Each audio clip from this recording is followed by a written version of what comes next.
Sziasztok, én Eszti vagyok, és üdvözöllek a csatornámon. A mai videóban pedig az önítélkezésről fogok beszélni, hogy miért is akadályoz meg minket az, hogyha ítélkezünk magunk felett, és mennyivel nagyszerűbb is lehet az élet, hogyha ezt nem csináljuk. Hogyha nagyon ítélkezel magad felett, és ezt meg szeretnéd változtatni, akkor mindenképpen javaslom, hogy nézd végig ezt a videót. Olyan tippeket fogok, olyan eszközöket fogok átadni, amik nekem szinte mindent megváltoztattak. Nagyon sokat segítettek nekem abban, hogy ne ítélkezzek, vagy sokkal kevésbé ítélkezzek magamon. De miért is akadályoz minket az, hogyha megítéljük magunkat? Mennyivel könnyebb lenne az életed, hogyha nem kellene állandóan ítélkezésbe legyél azzal kapcsolatban, hogy milyen vagy, mit hogyan csinálsz, mit hogy kéne csinálni. De mégis, hogy lehet az, hogy nem ítéljük meg magunkat? Ha ezek érdekelnek, akkor maradj velem a videó további részében is. Egy példán keresztül szeretném megmutatni, hogy mégis hogy határozza meg az életünket az, hogyha ítélkezünk-e magunk felett. A példa pedig az, hogy van két nő, akiknek nagyon hasonló az alakjuk, tegyük fel, hogy telt alakjuk van, csúnyán mondva ducik, és ez a két nő ugyanazt az ítéletet kapja egy adott személytől, hogy duci, vagy túl széles a csípője, vagy legyen akármilyen megjegyzés. Az egyik nő erre felháborodik, megsértődik, és teljesen magára veszi, a másik pedig teljesen nyugodtan és higgadtan kezeli, gyakorlatilag meg se érinti ez a megjegyzés. De miért is van ez a két teljesen különböző reakció ugyanarra az ítéletre? Az, hogy mi hogy reagálunk egy külvilág felől érkező ítéletre, az határozza meg, hogy mi hogy állunk önmagunkkal. Ahogy azt az előző videóban is említettem, az, hogy az ítéleteket hogy kezeljük, az először is attól függ, hogy mi egyáltalán ítélkezünk-e magunk felett. Akkor fogod az ítéletet, a megjegyzést kemény ítéletnek venni, amikor már te azt igazzá tetted, vagy te már annak megítélted magad. Ebben az esetben a példámból kiindulva az a nő, aki nyugodtan és higgadtan kezelte az ítéletet, nem vette magára, neki valószínűleg nincsen ítélete önmagáról, vagy teljesen tisztában van azzal, hogy milyen az alakja, de tiszteli önmagát, és nem ítéli meg a testét. A másik nő, akit viszont rosszul érintett ez az ítélet, aki magára vette, neki valószínűleg már van egy ítélete önmagáról, a testéről, és pont ezért érintette rosszul ez a megjegyzés, mert valaki rávilágított erre az érzékeny pontjára, erre az ítéletére saját magáról, amit még lehet, hogy ő maga se realizált, hogy ez létezik. Hogyha teljesen tisztában vagyunk azzal, hogy milyenek vagyunk, milyen a testünk, és erről nincsen ítéletünk, akkor igazából, ha mi magunkat nem ítéljük meg, akkor mások ítélete sem fog számítani.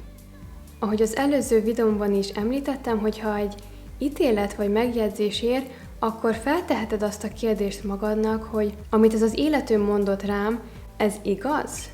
Igaz ez, amit állít rólam? És a kérdés feltevés után jön egy ilyen érzet. Tudod érzékelni, hogy tényleg, hogy az igaz volt, amit állított, vagy nem. Ez még így lehet, hogy nem teljesen érthető, de amit most fogok mondani, az nagyban segíthet ahhoz, hogy ezt jobban megértsd.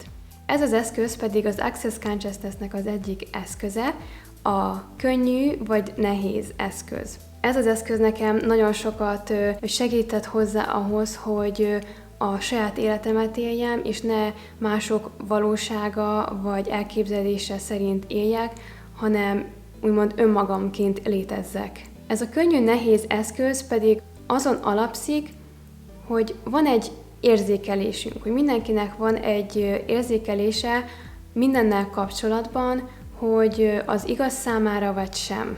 Mert például lehet, hogy valaki más számára működik valami, és az számára igaz, de lehet, hogy az neked nem, és egyszerűen próbálod te is azt az utat, azt a módszert vinni, de neked egyszerűen nem működik, nem megy, akkor az lehet, hogy nem igaz számodra. És ez úgy kapcsolódik a könnyű-nehéz eszközhöz, hogyha valami igaz számunkra, az könnyedséggel tölt el, felszabadultsággal, és így jól érzed magad. Ha pedig valami nehéz, akkor az hazugság számodra, az nem működik számodra, és ilyen nehézséget érzel, összeszűkültséget, kicsinek érzed magad. Ennek az eszköznek a használatával az életünk akármilyen területére ránézhetünk, hogy az adott dologgal kapcsolatban önmagunkként létezünk-e, vagy pedig valaki másnak a valósága, elképzelése, uta szerint cselekszünk. Szóval visszatérve az ítélkezésre, hogyha felteszed ezt a kérdést, hogy ez igaz, és a kérdés feltevés után jön ez az érzet, hogy könnyedséget érzel így a testedben, így mentálisan, a világodban, vagy pedig ilyen összeszűkültséget, és így itt valami nem okés. Biztos éreztél már olyat, hogy valaki mondott neked valamit, és így a hasadban éreztél valami megcsavarodott, vagy a mellkasodban éreztél valami nyomás, vagy a torkodban, vagy igazából erre ránézhetsz, hogy számodra hol jelenik meg, vagy milyen formában jelenik meg ez a nehézségi érzet, ez akár mindenkinek lehet másmilyen. Próbálgasd, hogy neked vajon ez hogy jelenik meg. Ha például valaki azt próbálja elhitetni veled, hogy semmire se fogsz menni az életben, nem vagy tehetséges, nincs semmiben tapasztalatod, nem értesz semmihez, nem vagy kreatív, nem fogod vinni semmire, és ilyenkor, ha valaki egy ilyen hazugságot vagy ítéletet mond neked, akkor érezheted ezt a nehézséget, ami azt jelenti, hogy ez egy hazugság.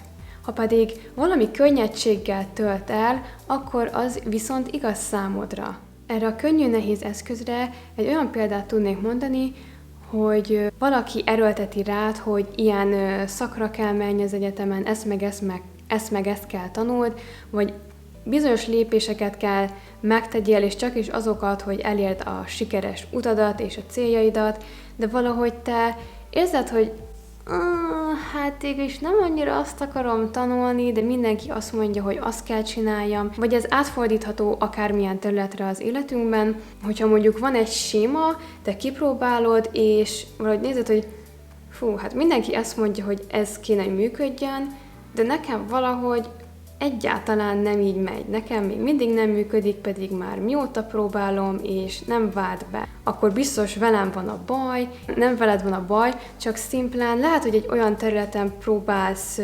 menni, ami nem a te utad, ami számodra nem működik, és ami nem igaz számodra. Szóval ez a kérdés megnyitja neked az ajtókat ahhoz, hogy rálás arra, hogy számodra mi működik. Hogy attól függetlenül, hogy valaki számára működött egy adott dolog, egy adott út, az lehet, hogy számodra egyáltalán nem fog menni.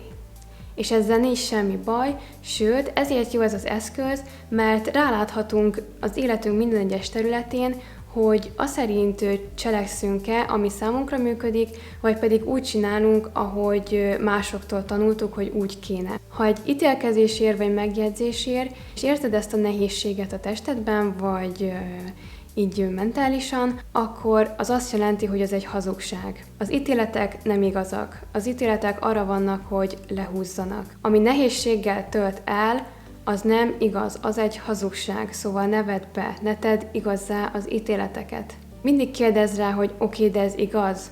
Ez igaz? Legyél kérdésben ezekben a szituációkban, és kérdőjelezd meg ezeket az ítéleteket, és semmiféleképpen ne tedd igazzá őket. Mi van, ha nincs veled semmi baj? Mi van, hogyha minden ítélet, amit egész életedben rád nyomtak, akárki is legyen az igazából mind hazugság volt? Mennyire változna meg az életed, hogyha elhatározod, hogy olyan kedves leszel magadhoz, hogy nem ítéled meg önmagad? Ha elhatározod, hogy akármilyen hülyeséget is csinálok, akármilyen gázdolgot is csinálok, akármennyire is elrontom, én nem fogom megítélni magam. Akkor sem ítélem meg magam, hogyha rosszul nézek ki, ha éppen nem vagyok a legjobb formában, ha valamiben kudarcot vallok, akkor sem ítélem meg magam. Az, hogyha nem ítéled meg magad, iszonyat sok könnyedséget és változást tud létrehozni az életedben. Ezt magamon is tapasztaltam. Nagyon sok új lehetőséget fog megnyitni az életedben, ha tényleg ezt igyekszel és ezen dolgozol. Kapsz tőlem egy házi feladatot. Az lesz a házi feladatod, hogy 1 óráig Próbáld meg, hogy nem ítéled meg önmagad. Egyáltalán. Se pozitívan, se negatívan, semmi ítéleted ne legyen önmagadról. Se semmiről, se senki másról se. 1 óra lehet, hogy most könnyűnek hangzik, de igazából én azt vettem észre magamon, hogy olyan szinten természetessé tud válni az, hogy ítélkezünk, hogy hirtelen egy úristen, mit csináljak, hogyha nem ítélem meg magam? Szóval, ha nem sikerül az 1 óra, akkor semmi baj, akkor próbáld kevesebbel, fél órával, 20 perccel, 10 perccel, 5 perccel, 1 perccel. Az a lényeg, hogy elkezd, és barátkozz ezzel, hogy az önítélkezés ne legyen az életed része. Én nagyon támogatlak téged abban, hogy ezen az úton elindulj, ezért is csinálom a videókat. Köszönöm, hogyha megnézted ezt a videót. Hogyha hasznosnak találtad, és szeretnél még ilyen videókat látni tőlem, akkor nyomj egy lájkot, és iratkozz fel a csatornámra. Köszönöm, hogy végignézted, legyél kedves magadhoz, ne ítéld meg magad, ne bántsd magad, legyen szép napod, és várlak szeretettel a következő videóban. Sziasztok!